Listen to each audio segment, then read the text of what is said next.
The neon-lit chaos of the intergalactic bazaar was exactly the kind of place where bad decisions were made at light speed. It smelled like fried space squid, questionable engine oil, and the unmistakable scent of overconfidence. Jimmy, a 12-year-old, with the energy of a malfunctioning hoverboard, zigzagged through the crowds with the swagger of someone who absolutely did not belong there. He wasn't supposed to be here. But then again, rules were just very strong suggestions.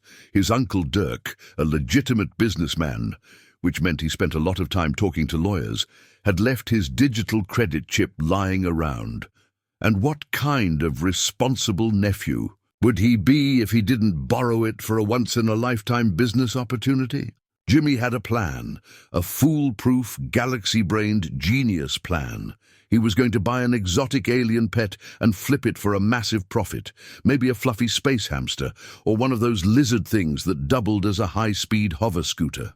Rich. People loved weird pets, and Jimmy was about to become the youngest space entrepreneur in history. He elbowed his way into a crowd gathering around an auction stage.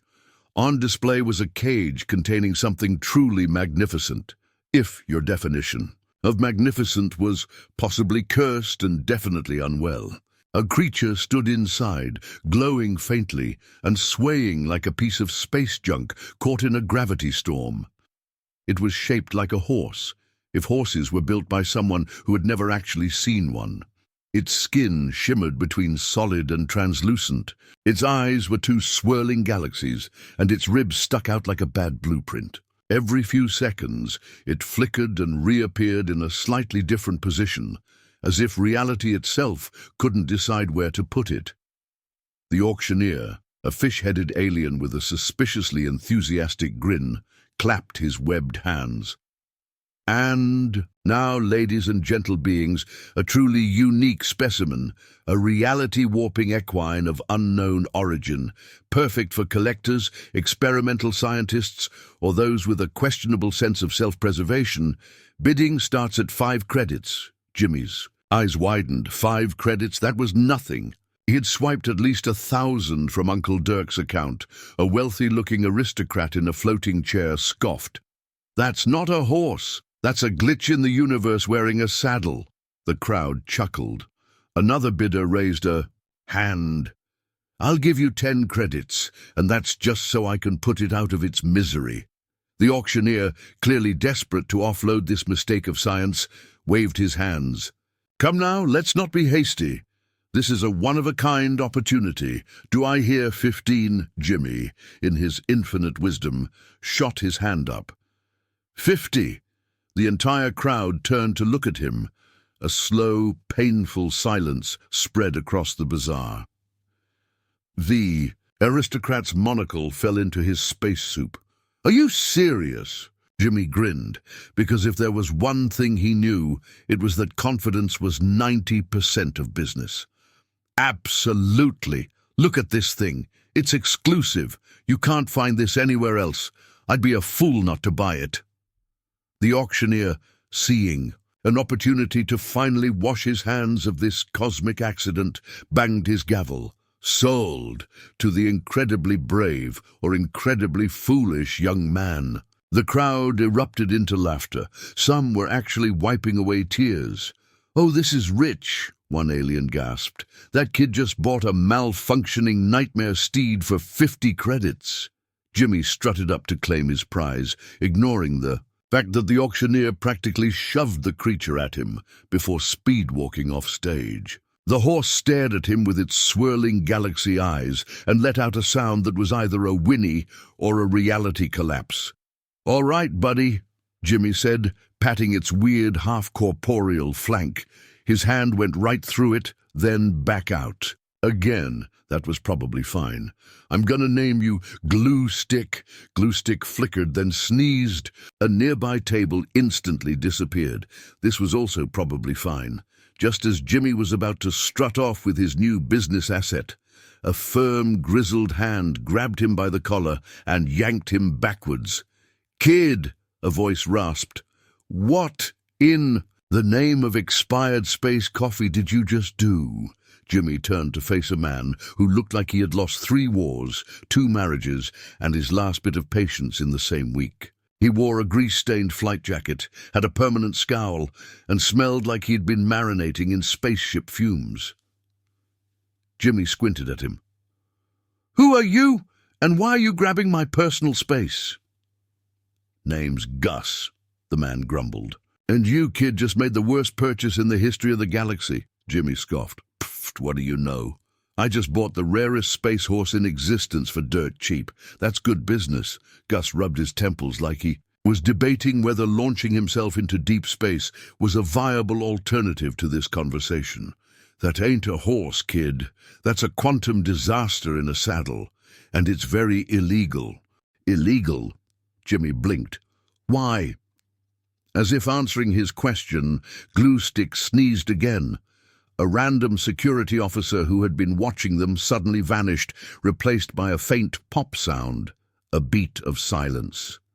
Then the sirens started blaring. "This is a Galactic security alert." A voice boomed over the loudspeakers. "Containment breach detected. All personnel apprehend the glowing disaster horse immediately."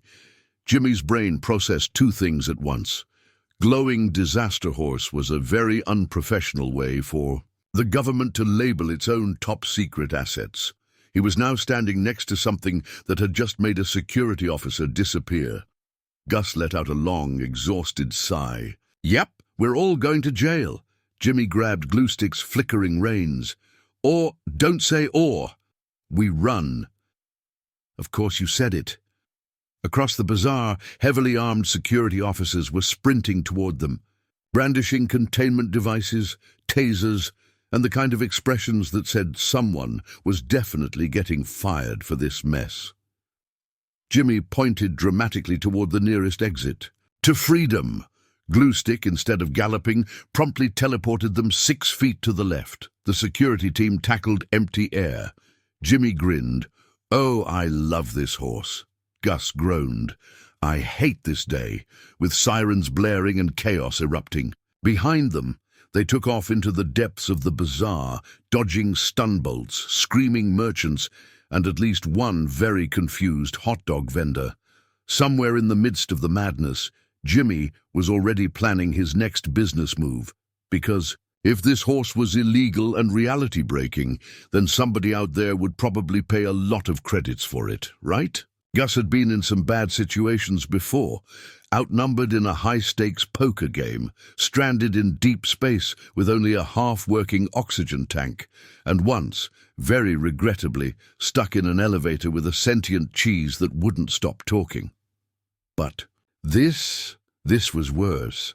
He was sprinting through a crowded space bazaar with a reality-warping horse, a 12-year-old lunatic, and at least 20 highly trained security officers hot on their heels. This wasn't just a bad day. This was the kind of day that made a man question every life choice that had led him to this moment.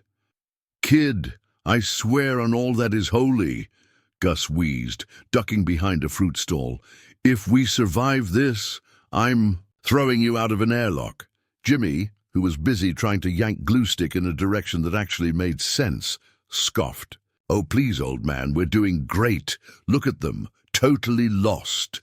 He gestured dramatically at the security team, who were, in fact, not lost. They were merely struggling with the fact that every time they tried to close the distance, Glue-Stick would glitch reality just enough to make things weird. One guard lunged and ended up grabbing his own ankle. Another pulled out a containment field and accidentally trapped himself in it. One poor soul tried to leap over a stall and somehow landed upside down on a floating sign that read, "Sail, buy. 2 laser sporks, get 1 crisis free." The scene was, to put it lightly, a mess. "Yeah, Gus muttered, peering around the corner. "They look real confused. Too bad they still have blasters." As if on cue, a bolt of energy sizzled past Gus's ear and vaporized a crate of space mangoes. Jimmy winced. "Okay, yeah, let's maybe move faster." They took off again, weaving through the chaotic crowd. Glue-Stick, despite being an unstable mistake of science, was surprisingly obedient, at least when it wasn't teleporting randomly. It galloped along, occasionally flickering out of existence and reappearing half a second later, leaving behind very confused onlookers. And at least one completely ruined taco stand. "You got a ship, right?" Jimmy panted as they ran. "Tell me you got a ship." "I had a ship," Gus grumbled. "Then a certain reality-bending horse teleported me halfway across the bazaar while I was refueling it." Jimmy narrowed his eyes. "Okay, but before that? Like, did it exist before the horse ruined your life?" Gus hesitated. "Yes. Does it still exist? Maybe." "That's a real shaky maybe, man." Gus let out a long, suffering sigh. "Fine, yes. My ship is docked in Bay 13, but getting there alive is—" He didn't get to finish that thought because, at that moment, Gluestick decided to help. And by help, it meant spontaneously teleporting them across the entire bazaar. 1 second, they were sprinting toward the docking bays. The next, the world lurched sideways. Space and time folded in on itself like a particularly aggressive pretzel, and then, pop! They landed inside an apartment, an occupied apartment, a very small, very cramped, very occupied apartment. An alien wrapped in a bathrobe and holding a bowl of what appeared to be sentient spaghetti blinked at them from the couch. There was a long, tense silence. Jimmy cleared his throat. "Hey, don't mind us." The alien, still processing the fact that 3 strangers and a glowing skeletal horse had just materialized into his living room, very slowly set his bowl down. His eyes flicked to Gluestick, who was flickering between dimensions, then back to Gus and Jimmy. Then he sighed and stood up. "Okay," he muttered. "That's it. I knew this apartment was cursed." With that, he grabbed his keys, walked to the door, and left. Jimmy blinked. "Huh, that was easier than expected." Gus groaned and pinched the bridge of his nose. "Kid, I am begging you, control your horse." Gluestick, as if understanding this, sneezed. The apartment couch disappeared. Jimmy patted the horse's side. "Good boy. Stop encouraging it," Gus snapped. There was no time to argue, though, because security had clearly tracked their sudden teleportation event. The apartment's holoscreen flickered to life, displaying a very angry Galactic security officer. "You are in violation of at least 50 laws. Surrender immediately." Gus sighed. "Great. We just hit a new record." Jimmy, ever the optimist, grinned. "Hey, at least we made it out of the bazaar." "That's because we broke physics," Jimmy shrugged. "Details." Another blaster bolt sizzled through the window. Gus groaned. "Okay, I am so done with today." He grabbed Jimmy by the collar and yanked him onto Gluestick's back. "No more running, no more teleporting into strangers' showers. We are going straight to Bay 13. Jimmy crossed his arms. "Man, you are no fun." "Oh, I'm sorry," Gus said, steering Gluestick toward the exit. "Would you rather we stick around and personally apologize to the nice gun-wielding government agents?" Before Jimmy could respond, Gluestick flickered again. This time, instead of jumping randomly, it glitched forward in tiny bursts. 1 second on the street, the next on a rooftop, then in an alley, then suddenly, pop! They landed directly in front of Bay 13. Jimmy threw his hands in the air. "Boom! See, told you this horse is amazing." Gus rubbed his temples. "Kid, if I survive this, I'm putting myself into early retirement." The docking bay doors slid open, revealing Gus's ship. It was a rust-covered, barely functional hunk of junk, held together by duct tape and questionable engineering. Jimmy stared. "That's your ship?" Gus scowled. "Hey, she's got character." "She's got rust. Get on before I leave you behind." Security was closing in fast, so they didn't have time to argue. They sprinted up the ramp just as the guards reached the bay entrance. Gus flung himself into the pilot's chair and started flicking switches. The ship rumbled to life with all the grace of a dying blender. Outside, the security team pulled out containment weapons. A voice boomed over the comms. "You are not authorized to launch. Stand down or we will use force." Jimmy looked at Gus. So, we do have a plan, right? Gus pressed a very large, very suspicious red button. Jimmy's eyes widened. What does that do? The ship immediately lurched as thrusters kicked in, flinging them into space with all the control of a hyperactive kangaroo. Gus grinned. That? Alarms blared. Jimmy cackled. Gluestick let out a triumphant whinny. Behind them, the security fleet scrambled to catch up. And somewhere, deep in the heart of the galaxy, an entire government department was realizing just how badly they had screwed up. Space travel was supposed to be smooth, majestic, a graceful dance of celestial navigation. This was not that. Gus's ship, which Jimmy was now 90% sure was held together by sheer spite, was currently tumbling through space. Like a tin can in a hurricane. Sirens blared, the dashboard flickered ominously. Something in the back had caught fire, but Gus waved it off like it was a minor inconvenience, which was not comforting. Jimmy clutched the side of his seat. I don't want to question your piloting skills, Gus, but are we actually flying, or are we just falling with ambition? Gus, wrestling with the ship's barely functioning controls, gritted his teeth. Technically, all space travel is controlled falling, and technically, we're still mostly intact. A panel above them sparked violently and fell off. Jimmy's eyes widened. That feels like an important piece. Gus barely spared it a glance. I'd say optional. Behind them, the Galactic security fleet was in full pursuit. Half a dozen sleek, state-of-the-art patrol ships, loaded with way too many weapons for comfort, were closing in fast. Jimmy turned to Gluestick, who was standing in the middle of the cockpit like an oversized, flickering house pet. All right, big guy, you got us into this mess. You got an escape plan, or are we just winging it? Gluestick sneezed. A fruit basket from someone's kitchen materialized on the dashboard. Jimmy picked up a banana. Okay. So not the answer I was looking for. Gus smacked a fist against the comm panel. All right, listen up, kid. I might have a plan.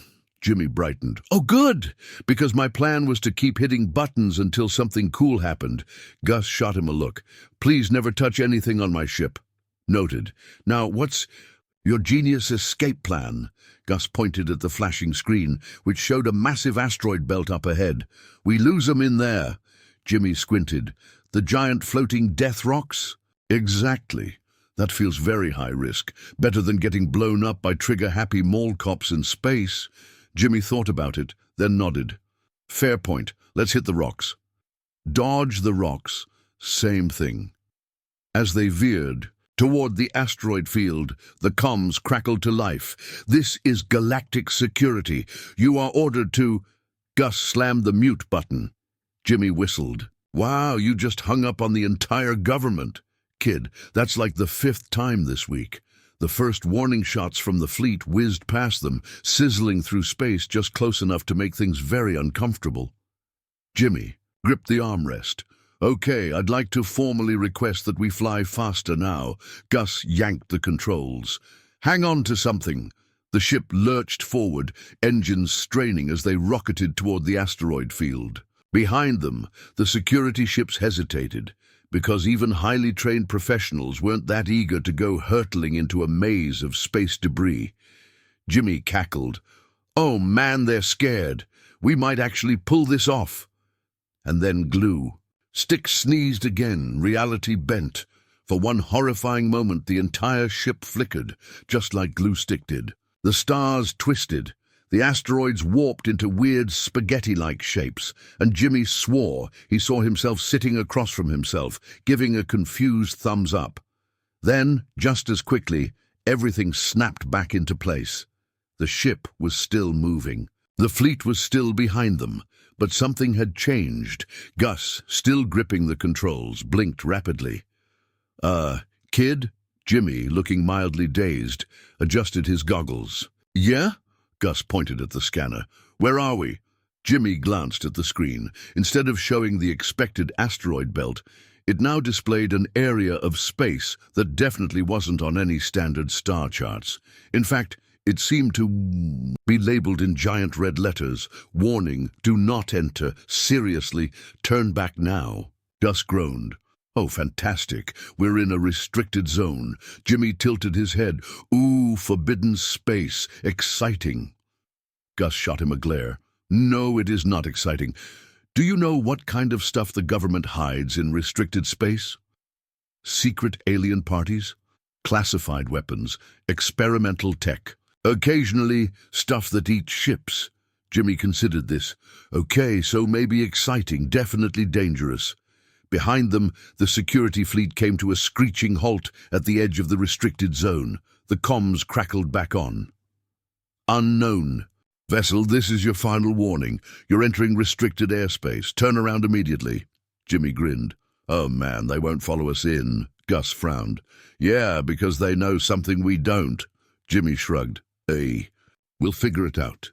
Before Gus could respond, Gluestick let out a sudden, sharp whinny, a bad whinny, the kind of whinny that suggested something very wrong was happening. Jimmy turned just in time to see Gluestick flickering wildly, his form stretching and bending, like a bad hologram. His eyes flashed brighter than usual, his hooves sparked against the ship's floor, and then, pop! The ship disappeared. For a split second there was nothing, no stars, no ship, no anything. Then suddenly reality snapped back into place. Except now, they were no longer floating in open space. They were inside something massive.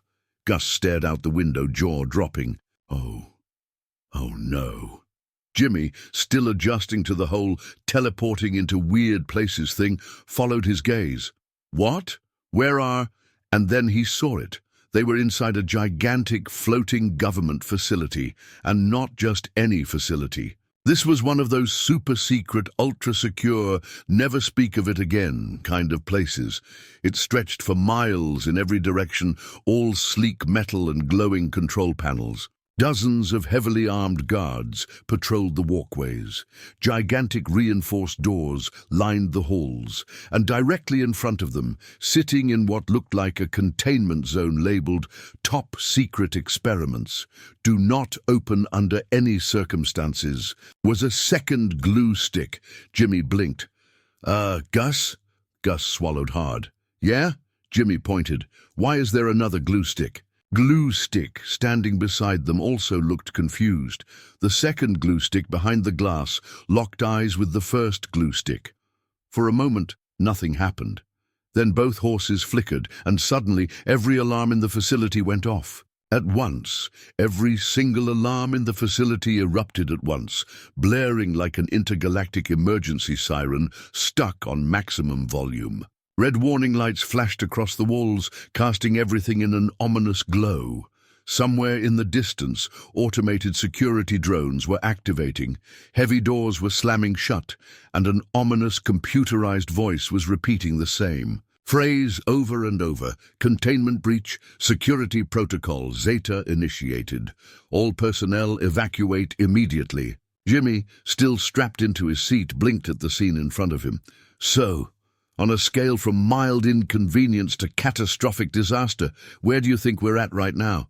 Gus, who had gone completely pale, gripped the controls with the expression of a man watching his own funeral unfold in real time. Kid, we are officially so far past catastrophic disaster that we've looped back around into newly invented levels of disaster. The second glue stick, still trapped behind the heavy containment glass, flickered in and out of reality, mirroring the first one exactly. Sparks of unstable energy crackled through the air between them. Jimmy pointed. Okay, but why is there another one? Did they clone him? Is this a parallel universe thing? Is this a horse-based conspiracy? Gus didn't get a chance to answer because Glue Stick, the original reality-breaking auction-purchased disaster horse, let out an ear-splitting whinny and flickered even more violently. Then the second Glue Stick responded with a whinny of its own, and then time broke. For one horrifying, gut-wrenching moment, everything happened at once. Jimmy saw himself standing on the other side of the glass, blinking back at himself in confusion. Gus was in 4 places at once, one of him screaming, one of him chugging a cup of space coffee, and one of him mysteriously playing a space banjo. The walls of the facility folded inward, then outward, then upside down. The alarm suddenly started, singing opera, and then just as suddenly as it had started, it stopped. The universe snapped back into place. Jimmy, dizzy and slightly nauseous, looked around the cockpit. Everything seemed mostly normal again. Gus was back to being in one place. The ship was still parked exactly where it had been. The flashing alarms were still going, but at least they weren't harmonizing anymore. But then Jimmy realized what wasn't normal. The containment glass in front of them, completely shattered, and the second glue stick, completely gone. Gus let out a slow, exhausted sigh. Oh, that's bad. Jimmy sat up straighter. Wait, why is that bad? It's just another glue stick, right? What's one more weird space horse? Gus swiveled around in his chair so fast it looked like he pulled something. Kid, do you have any idea what just happened? Jimmy thought for a second. Science? Gus groaned and ran a hand down his face. You don't put two unstable reality-bending experiments next to each other. That's rule number 1 of mad science. Jimmy raised an eyebrow. That's a rule. It is now. Suddenly, the comm system crackled to life, and a very panicked government scientist appeared on the screen. Whoever you are, listen to me. The scientist looked like a man who had immediately regretted his career choices. His lab coat was singed, his hair was sticking up in weird places, and behind him chaos was unfolding as security personnel ran in every direction. You have no idea what you've done. Jimmy leaned forward. Okay, in my defense, I only understand, like, half of what I've done. The scientist pointed wildly at the shattered containment area. That creature, you have to stop it. You have to contain it before it destabilizes everything. Jimmy exchanged a look with Gus. So, what happens if we don't? The scientist twitched violently. The universe could collapse into a temporal black hole. Jimmy whistled. Hoo, boy! That does sound bad. Gus threw his hands in the air. Oh, now it sounds bad! Before Jimmy could respond, the ship suddenly lurched again, except this time, they weren't the ones moving. A massive wave of energy blasted through the facility, rippling outward like a giant glowing shockwave. Everything in its path, people, furniture, security droids, started flickering in and out of existence, jumping back and forth through time. Jimmy's eyes widened as he saw the scientist on the screen suddenly age forward 50 years. Then, backward into a baby, then back to normal. Oh, this is very bad, the scientist shrieked before vanishing completely. Gus grabbed the controls. That's it! We're leaving. We're getting out of here before the space-time spaghetti monster eats us. But before Gus could fire up the engines, Glue Stick let out another loud, resonating whinny, and then the second glue stick appeared. Only, it wasn't just the second glue stick anymore. It was bigger and changing. It hovered in mid-air, glowing blindingly bright, its skeletal form shifting rapidly between dimensions. One moment it looked like a regular horse. The next it had 16 eyes and a body made of swirling galaxies. The next it was pure energy, twisting into an infinite loop of shifting space and time. Jimmy stared. I think Glue Stick evolved. Gus gripped the chair. Kid, your horse just ascended to a higher plane of existence. The newly transcended Glue Stick, or Glue Prime, as Jimmy decided to call it, let out a sound that was somewhere between a whinny, a cosmic rift opening, and a computer shutting down improperly. And then, just as the entire facility looked like it was about to collapse in on itself, Glue Prime turned its infinite eyes toward Jimmy and flicked its tail. Pop! Everything vanished. Jimmy felt his stomach do a somersault through time and space. For a brief moment he saw everything, the past, the future, alternate realities where he had made better life choices. Then, bam, they were back, not in the facility, not in deep space, but in the exact same spot where Jimmy had originally bought glue stick, the intergalactic bazaar. The neon signs flickered above them. People bustled around, buying questionable merchandise, and the auctioneer, the very same fish-headed alien from before, was standing on stage, shouting, "Bidding starts at 5 credits." Jimmy blinked. "Wait. What? What?" Gus sat there, slack-jawed. Did time reset?" Jimmy whipped around. Glue stick was still there, right next to him. No weird transformations, no multi-dimensional powers. Just a slightly flickering, weird-looking space horse. Everything was exactly the same. Jimmy exhaled. "Huh. I guess. That means we won?" Gus, staring blankly ahead, muttered, "I hate everything." Jimmy stretched. "Welp, I'm gonna go get a space hot dog. You want one?" Gus didn't respond. From somewhere in the crowd, an aristocrat scoffed. "That's not a horse, that's biological garbage." Jimmy grinned. "Oh, buddy, you have no idea."